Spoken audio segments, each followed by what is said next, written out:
Pues para comenzar, muchas gracias por la invitación. Para mí es un gran placer poder estar con ustedes en la mañana de hoy y poder conversar con la región, con Santiago, el país, y opinar sobre temas que son de interés en particular de la universidad y que creo que también son de interés para la nación, para la región. ¿Qué te puedo decir de ISA? En estos momentos nosotros en este año estamos cumpliendo el 50 aniversario de la apertura de la universidad. La universidad, el antiguo Instituto Superior de Agricultura, fue inaugurado el 26 de enero de 1964. O sea que hemos declarado todo este año el año del 50 aniversario de la universidad.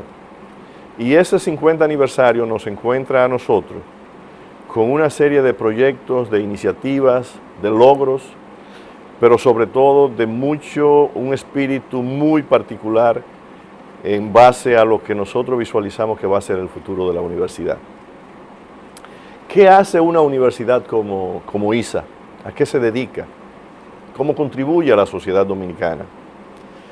Nosotros nacimos con una orientación muy particular, muy específica, que fue formar recursos humanos para el sector agropecuario y de los recursos naturales del país, para el campo, transformar las estructuras productivas, promover la rentabilidad del sector productivo, mejorar la competitividad, llevar capacitación a todos aquellos que de una manera u otra intervienen en ese proceso, desde el momento en que tú plantas tu semilla hasta que ese producto llega al consumidor final, que es el pueblo dominicano y los millones de ciudadanos del mundo a los cuales nosotros también le mandamos nuestros productos. 50 años, en el momento en que nace ISA, el instituto como tal, la economía dominicana se sustentaba en la agricultura. Era básicamente, tú recuerdas cuando decíamos que la economía de República Dominicana era un país eminentemente agrícola, que su economía se fundamentaba en 4 productos básicos: café, cacao,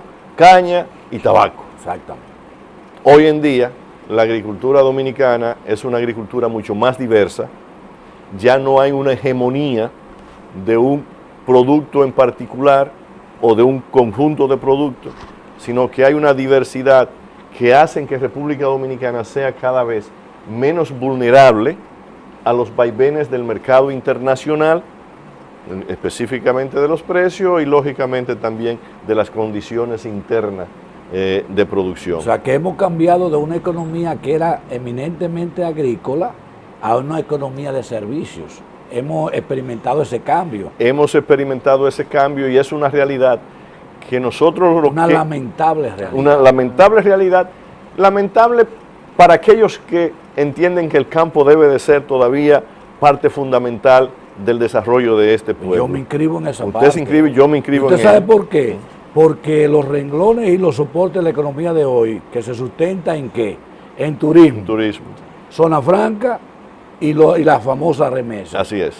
Eso no tiene, eso es muy débil ante cualquier escenario internacional o nacional. Y nuestra primera problemática es la balanza comercial. Así es. Porque no estamos, hay un déficit bastante significativo en la balanza y nosotros no estamos exportando lo que debemos exportar. Y entonces si hubiésemos estado en capacidad y reforzado el nivel de la agricultura y la agropecuaria, otra cosa pudiéramos ser. Así es, así es. No estamos produciendo ni siquiera para el consumo interno. Mira, déjame hacerte una observación. Sí, claro. El concepto de la seguridad alimentaria. Sí. Toda nación tiene como propósito el garantizar a sus ciudadanos una serie de derechos, una serie de privilegios y de condiciones. Salud, educación, alimentación y techo. Vivienda. Sí. 4 aspectos fundamentales. Con rango constitucional. En términos de alimentación, ¿qué sucede con República Dominicana? Somos un pedacito de tierra, un pedacito, 48.000 kilómetros cuadrados, pero con una característica muy especial, que ese lujo de esas características no se la dan todos los países. ¿En cuántos kilómetros hay desde el sur hasta el norte, atravesando la República Dominicana? Unos 200 kilómetros, 300 kilómetros. y de este a oeste unos 300 kilómetros por igual. Y en esos 300, 200 kilómetros, tú encuentras una diversidad de clima. Montaña, la más alta del Caribe. Temperatura, que a veces llegan a cero, e inclusive algunas bajo cero. Valles intramontanos, ríos en una gran cantidad, aunque sabemos la situación Sí, claro. de peligro con que tenemos. Suelos, valles, con una gran proporción de capacidad de producción. Una biodiversidad. Una biodiversidad extraordinaria. Sí. Nosotros en estos momentos podemos decir que entre el 80 y el 85% de las necesidades alimentarias del ciudadano dominicano se producen en República Dominicana.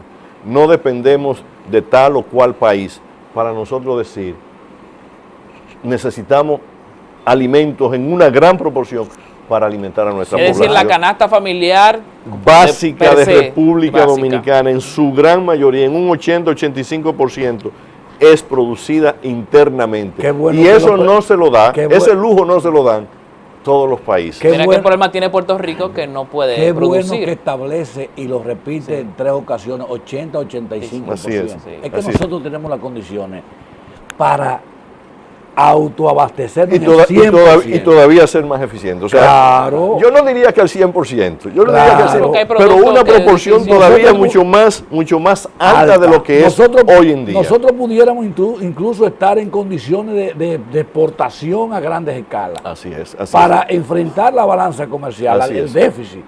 Pero nuestros campos no están estimulados como deben de estimular. No hay una política aparentemente de Estado dirigida a estimular el campo. Ahora es que se ve algo. Mira, yo puedo dar fe y testimonio de que en los últimos 2 años, 2 años y medio, el campo dominicano ha recibido un impulso diferente. Por eso dije ahora. Por estructura, por una política del señor presidente Sí, de la sí. República. Por eso y dije ahí, ahora. y ahí debemos de Sí, ser precisos claro, en ese sí, sentido. es correcto. La mejor manifestación de eso es los sin encuentros. que lo encasillen a usted como Danilito. No, Estamos definitivamente. hablando con el técnico. Definitivamente. Con el Así- gerente, así es. con el Educador, rector el hombre, exactamente. de la universidad.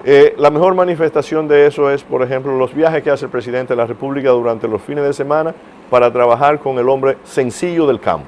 Inyectando Recursos frescos a grupos, organizaciones que necesitan ese instrumento que es el financiamiento, porque eso es fundamental. Pero además destaque el empeño de la asociatividad. Asociatividad, Que así está es. implementándola, porque él le dice, ¿cuántos son? 50, llévenlo a 100 y Así- cuenten con así 40. O sea, está involucrando. Un elemento fundamental para cambiar esa estructura productiva y tecnológica del país es el financiamiento. Y en este año, en estos 2 últimos años, hemos tenido más financiamiento que en cualquier otro momento de la historia republicana para el sector agrícola, en condiciones atractivas para el productor. Yo te puedo decir, el sector bananero, por ejemplo, que es el principal generador de divisas del país, la línea noroeste y una pequeña fracción del sur del país, está generando más de $300 millones anualmente en exportaciones, desplazando aquellos 4 famosos que dijimos de café, cacao, azúcar y tabaco. El tabaco, el sector tabaco es el principal exportador del país, pero no por la parte agrícola, sino por la manufactura, por la industrialización del tabaco. Los cigarros. O sea, el cigarro, que ya entra a un proceso de manufactura que le agrega un valor y es el área, agregar valor es el concepto que la agricultura dominicana tiene que ir. Es dejar de exportar el banano en sí. Debemos de exportarlo, pero también debemos de transformar el banano.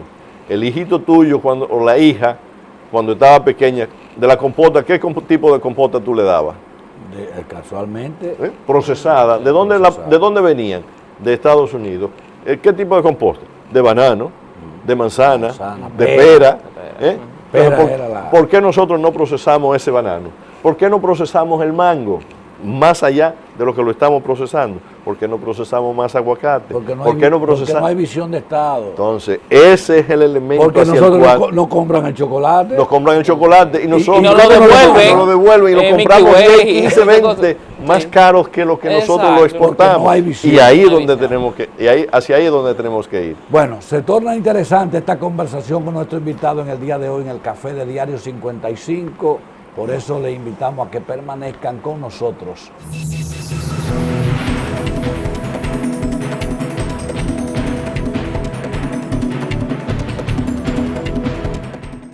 Es una piña dulce, pero pequeña, que no tenían una productividad muy alta. Cuando vinieron las grandes compañías internacionales a producir piña, la piña se hizo accesible para todos los dominicanos. Los mangos, ¿cuáles eran los mangos que nosotros comíamos antes, cuando muchachos, cuando salíamos a marotear? Eran los mangos criollos. ¿Cuántas variedades de mango tenemos hoy en día que están disponibles el año entero? El mango tradicional, el mango criollo, se produce en una época determinada. Fuera de esa época no conseguíamos un mango. Hoy en día tú te puedes comer el mango que tú quieras en el momento que tú quieras, porque te lo venden. Tú vas frente a Clínica Coromina y ahí hay un vendedor que te está vendiendo mango permanentemente. Y así sucede con todo. Es verdad, es un producto que el mercado internacional no lo demanda. Por algo. No lo demanda. Por algo. Porque tiene una serie de defectos visuales, no defectos. Alguna razón, Sí, ingeniero, hay una habrá. razón. Lo que quería era que no Pero yo cayera. le digo a usted que visité una finca de un amigo recientemente en Mao, Sí, de unos guineos, una plantación de guineos que en una torre de observación usted no alcanza a ver el final, de tan grande e de inmensa. grande, sí. Y los guineos llegan por unos Un cordeles, cable, un unos cable. cables que llegan solos, aparentemente, desde la finca hasta la tina. Y en la tina hay como 20 o 30 haitianos, o personas. Trabajando Sí, ahí. no necesariamente haitianos. Aunque Haciendo la el proceso mayoría de selección. seleccionando y sacando. Porque los que tienen ese tipo de... Pero la yuca y moca, yo trabajé con un amigo que se metió a exportar yuca.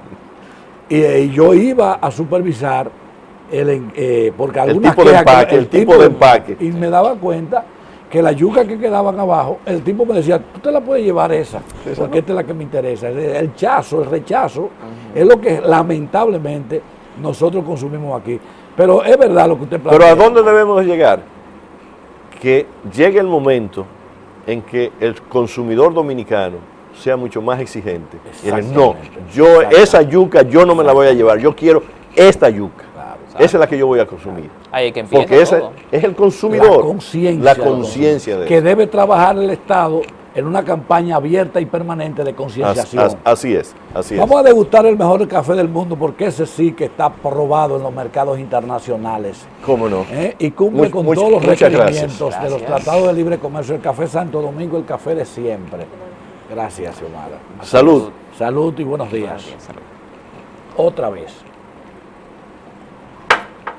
El ingeniero Benito Ferreira es nuestro invitado en el Café de Diario 55 en el día de hoy.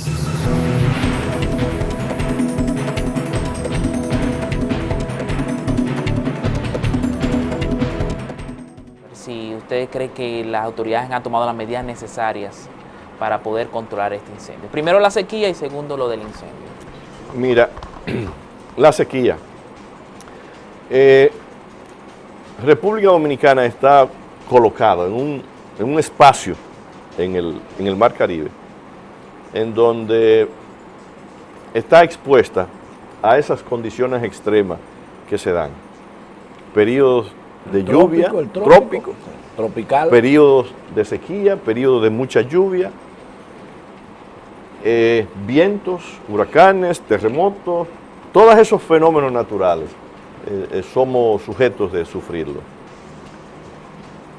En los últimos 10 años hemos hablado mucho de los cambios climáticos y el comportamiento, el patrón de las lluvias y de los periodos de sequía.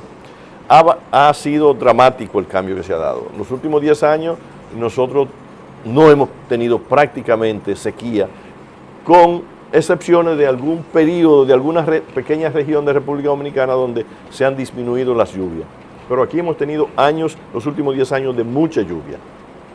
E inclusive en los meses en que se suponía que no debía de estar lloviendo, como son enero, febrero y marzo, o en el mes de julio y agosto, que son los periodos más secos. Este año la tendencia se revirtió. Este año, desde el mismo fin del año pasado, hemos tenido una sequía, en mayor medida en zonas como la línea noroeste y Santiago, que es la zona de transición entre la parte húmeda del valle y la parte seca del valle. Santiago está en la parte de transición, lo hemos sentido. La sequía es producto de ausencia de lluvias. Ausencia de lluvia. Y esa ausencia de lluvia trae consecuencias muy nefastas para toda la población. ¿Por qué? Porque falta de lluvia significa que no tenemos aguas acumuladas en nuestras fresas suficiente para suplir la demanda para consumo humano, suficiente para suplir para la producción agrícola, y eso se revierte en que los productores, por un lado, no tienen suficiente agua para irrigar su producto y eso afecta a la producción. Vea cómo se están dando los efectos secundarios a partir de la ausencia de lluvia. De la ausencia de la lluvia. Los consumidores en la ciudad están con el grito al cielo porque no le está llegando la cantidad de agua que necesitan para su consumo cotidiano. Y no se quieren enterar porque hay un esfuerzo de la problemática que existe. Y no somos racionales en el uso del agua. Y por el otro lado, esa misma sequía tiene sus efectos. Tú ves los bosques, las malezas, las plantas, que entonces comienzan a tomar ese color amarillamiento que es consecuencia del estrés por la falta de ingerir suficiente líquido. Y eso a su vez se traduce en que esos campos están mucho más expuestos a cualquier efecto natural, un rayo, o una acción inintencional del ser humano. Hasta un cigarrillo. Un cigarrillo. Es combustible que se convierte en un fósforo para encender una fogata, una hoguera, que lo tiro, lo encendí, tiré, y eso desata esas consecuencias. Y esa maleza se convierte en combustible. En combustible para ese fuego, que entonces se traduce en poner en peligro no solamente la maleza, porque el problema de la maleza no es que se quema, es que deja al descubierto, por un lado, deja al descubierto el suelo, y cuando venga la lluvia, el suelo descubierto provoca esa erosión, y esa erosión, que es el movimiento de la tierra superior, se va entonces a los fondos de nuestras presas, a los ríos, y deja esa zona sin protección y sin capacidad productiva. Por otro lado, esa sequía afecta con los incendios, porque tenemos el combustible necesario para que esos incendios se produzcan, y es lo que estamos viviendo en las últimas 2 semanas, que ha sido objeto de debate, si el manejo ha sido adecuado o inadecuado. La realidad de los combates de los incendios, ya sea en las ciudades o en los campos o en la foresta, ¿cuál es nuestro clamor cotidiano en las ciudades cuando se produce un incendio en una casa, en un sector, en un barrio, populoso o no populoso, en una empresa? ¿Cuál es el clamor cotidiano? La efectividad de los bomberos. De los bomberos. Y la capacitación, pero también la que puedan tener todos los recursos. Para todos los recursos. Nos quejamos de que los bomberos no están capacitados, que no tienen las herramientas, que no tienen el camión, que no tienen los instrumentales, que en los hidrantes no hay agua, que llegó tarde, que no recibieron la llamada. Eso se potencializa. Y si eso se produce en la ciudad, imaginémonos qué va a suceder con los guardias forestales, con la Foresta Nacional. Que no le están pagando también. Que acusan son personas que no tienen formación para controlar eso, que reciben apenas quizás un salario que es para mira, te estoy pagando esto para que tú en algún momento, si se produce tal situación. O sea, hay una serie de debilidades, no del Ministerio de Medio Ambiente en sentido general. De la estructura del Estado. Del Estado en su conjunto. Sí. Los problemas de salud, los problemas sociales, todo esto. Y eso se ha magnificado. Lo importante en este caso no es juzgar si Medio Ambiente actuó o no correctamente. Lo ideal fuese que esas brigadas forestales para combatir esos incendios que deben de estar establecidas y colocadas estratégicamente en los puntos neurálgicos donde sabemos que el potencial de fuego existe, estén debidamente equipadas, preparadas y que actúen con la celeridad necesaria. Muchas veces lo que entendemos que va a ser algo sencillo y pasajero, de repente se produce una ráfaga de viento que se combina con un rayo. Se combina con un rayo y se produce eso en lugares inaccesibles, que se hace difícil el acceso para ir a controlarlo. Pero tampoco tenemos los equipos para poder llegar a esa zona, O sea, tampoco. Si yo escuché en un momento que ustedes estaban hablando antes de la entrevista y tú mencionaste California, lógicamente. En California saben en qué mes o en cuáles meses va a haber esa sequía y están planificando. Tienen los aviones hidrantes, tienen los helicópteros hidrantes, tienen los camiones disponibles para eso, tienen los productos químicos necesarios para eso, tienen el personal constantemente entrenado para eso. Hay una política de esto.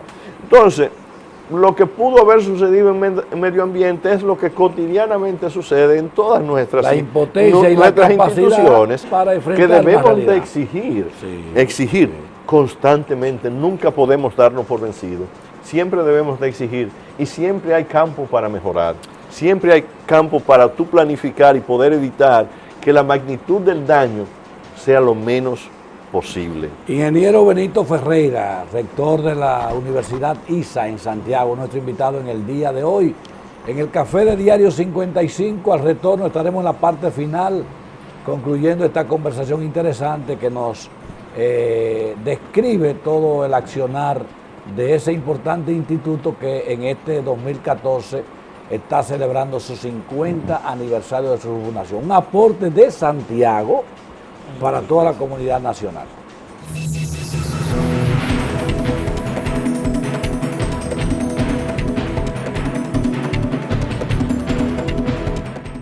Quien es rector del ISA, 50 años ya, y muchas historias, muchos aportes de profesionales valiosos al campo. Habla un poco de esta trayectoria. 50 años comprometido con el desarrollo agrícola nacional. Y en esos 50 años nosotros podemos decir con mucha satisfacción y orgullo que hemos hecho contribuciones significativas al desarrollo de este país y al desarrollo también de otros países. En términos de formación de recursos humanos, que es donde usted se concentra. La concentración fundamental. Tenemos más de 3.000 egresados en las diferentes áreas del sector agropecuario. Agrónomos, médicos veterinarios, ingenieros o tecnistas, ingenieros en tecnología de alimentos, ingenieros forestales, ecólogos y más recientemente licenciados en educación, licenciados en administración de empresas, contabilidad, mercadeo y próximamente licenciados en biología. Usted me habla de ingeniero en foresta. Ingenieros forestales. ¿Y cuál ha sido la producción de ustedes ahí en ese campo? Ese es un campo en que la producción de profesionales en ese campo, en esa área, no ha sido tan masiva como lo es en el caso del ingeniero agrónomo. Tenemos números. Pero sí tenemos, deben de haber unos 100 ingenieros forestales que se han graduado de nuestra institución. Por ejemplo, Mario Tejada, que es el viceministro de Medio Ambiente aquí en Santiago, es graduado de la institución. Y así te puedo... Pero como ingeniero forestal. Como ingeniero agrónomo y después con estudios en el área medioambiental y forestal. Y te puedo referir profesionales destacados, Hipólito Mejía. Eduardo Rodríguez es graduado de ISA. Que es el técnico. Uno dice que es el técnico calificado de medio ambiente. Pero Eduardo es graduado de los dos programas educativos de ISA. Porque ahí sí hay corte, ahí sí hay visión. Ahí hay una gran capacidad. Sí. Hipólito Mejía. El amigo de ustedes, Jaime David Fernández Mirabal. ¿Y por qué usted dice el amigo de nosotros? Bueno, porque Hipólito puede ser más amigo de nosotros. También, pero... ¿Usted es familia de Hipólito? No. Usted tiene un parecido, él colosito. Mira, hay una anécdota que tengo yo y mi familia. Sí. En la campaña del 2000, la campaña política del año 2000, la campaña de cierre de Hipólito fue aquí el día previo al cierre fue aquí en Santiago. ¿Y cuando usted llegó lo aplaudieron? No, cuando yo llegué, yo salí con mi familia esa tarde, y coincidí que andaba por la 27 de febrero cuando ya la campaña había terminado y todo el grupo de vehículos que pasaban, gente montado en camionetas, en camiones, y hubo un señor que me vio y dijo, pues mira, Hipólito, ahí donde va. Así. O sea, que yo tengo razón. Tienes razón. Y el día pasado hubo una visita allá, unos visitas, dijo, diache, pero si tú fuese blanco, tú fuese idéntico a Hipólito Y se Mejía. utilizan a esos dos personajes Sí. en manera estratégica, a esos niveles de poder. Claro. Y yo soy muy amigo de Hipólito Mejía, soy muy amigo de Jaime David, Amílcar Romero, el senador Amílcar Romero. Será los tres partidos. Eso O sea, que no es... Y déjame decirte que a ISA, todos los presidentes de la República han asistido a ISA, han ido a ISA. Y todos los gobiernos de República Dominicana, todos los gobiernos sin excepción, le han dado un apoyo significativo. ¿De qué se graduó Hipólito Mejía? De ingeniero agrónomo. Agrónomo. O agrónomo. Agrónomo, y después hizo sus estudios de ingeniería en la Universidad de Carolina del Norte. Okay. Y de ahí... Porque él se le atribuye que fue agrónomo y no la ingeniería. No, él estudió en Estados Unidos, él estudió... La ingeniería la hizo en Carolina del Norte, concentrándose en el campo del tabaco, en el área del tabaco. Ustedes saben que Carolina del Norte y Carolina del Sur son las regiones productoras de tabaco en Estados Unidos. Y ahí él se especializó. Amílcar también. Amílcar Romero es graduado de LISA, y Ramón Hipólito Mejía, el hijo de Hipólito, es graduado de LISA. Y así tú encuentras una serie de senadores, diputados, empresarios, que están dispersos por toda la geografía nacional y en diferentes áreas. ISA, hace 10 años, tenía alrededor de 500, 400 estudiantes. Hoy en día, nosotros tenemos más de 1.700 estudiantes. Ha triplicado la matrícula. Ha triplicado su matrícula, de los cuales cerca de 900 estudiantes residen en el campus de ISA. Usted nos contaba, fuera de cámara, de que ustedes han preservado un espacio en honor al profesor Juan Bosch. Así es. Porque hace, me imagino que 52 años, el profesor Juan Bosch fue en su condición de presidente. En su condición de presidente de la República. Fue el 15 de agosto de 1963. El primer Él árbol. fue presidente de la República en el periodo del 27 de febrero hasta el 25 de septiembre, cuando fue derrocado. Y el 15 de agosto, o sea, un mes, casi un mes antes de ser derrocado, él fue a ISA, plantó el primer árbol de roble que se plantó y dio el primer Picasso para dejar iniciadas las construcciones de las facilidades de ISA. Y a partir de ese momento se ha estado construyendo el ISA porque nunca se termina de construir. Usted me dice un que centro ese educativo. espacio se está conservando, se ha estado preparando. ¿Con qué propósito? Ese árbol que plantó el profesor Bosch, que está identificado. Está identificado. Entre todos los miles de árboles que tiene hay. Porque el campus de ISA es un campus jardín forestal. Tiene una placa. Y esa zona en donde se encuentra ese árbol, en razón del 50 aniversario de ISA, se está trabajando y se ha remodelado para crear la plazoleta Juan Bosch. Y eso la inauguración de esa plazoleta, a la cual estamos invitando a los familiares del profesor Juan Bosch, a las autoridades nacionales, y esperamos que el presidente de la República va a estar presente en la inauguración. Y lo vamos a invitar a sembrar un árbol al lado del árbol que sembró el profesor Bosch, haciendo ese paralelismo, coincidencialmente político también, pero un paralelismo de dos presidentes con dos árboles sembrados uno al lado del otro. Se atribuye a Danilo ser uno de los alumnos más aventajados del profesor Bosch. Entonces eso lo vamos a estar celebrando en este aniversario de la universidad, y que para nosotros es de mucha satisfacción, porque también vamos a poner vamos a republicar nuevamente el discurso que dijo el profesor Bosch ese 15 de agosto, en donde él decía por qué Santiago se diferenciaba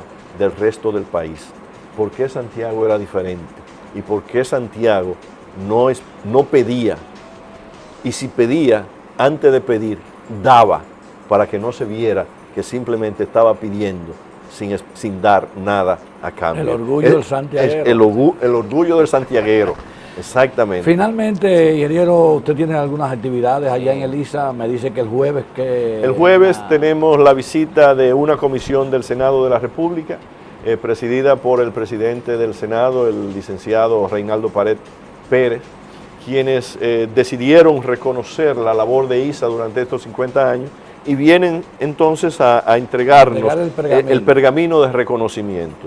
Vamos a aprovechar esa visita también para ofrecerle un almuerzo a los senadores y que nos van a distinguir con su visita y tener un intercambio de opiniones y de puntos que son importantes para el desarrollo de este país. Ese es el momento más idóneo para que usted pueda lograr la presencia de Danilo Medina en las actividades del árbol.